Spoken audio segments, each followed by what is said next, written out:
আসসালামু আলাইকুম রহমতুল্লাহি বারাকাতু।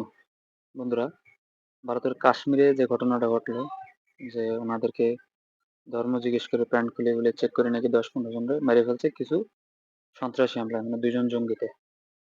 তো ওনরা সরাসরি ইঙ্গিত দিচ্ছে পাকিস্তানের প্রতি এবং মুসলিমদের প্রতি। এখানে আমার কথা হচ্ছে যে বিগত দিনে শুনছেন যে ভারতে ধর্ম নিয়ে দাঙ্গা বাঁধে, তখন হাজার হাজার মুসলিমদের পিটাই মারে, কোপায় মারে। হ্যাঁ, তখন টেরোরিস্ট বা জঙ্গিদের কথা উঠে আসে না, তখন তো মুসলিমদের মারে, এই কারণে টেরোরিস্ট বা জঙ্গিদের কথা উঠে আসে না।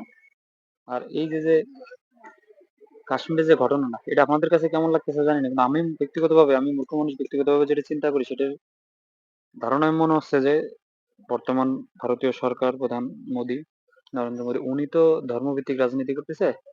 মানে উনি যেহেতু হিন্দুস্তানে একতরফিক ভাবে, মানে একতরফা ভাবে অধিক, মানে 98% বলতে গেলে 90% ভোটই হিন্দু। তো উনি চাচ্ছে ওই রাজনীতিটা করতে।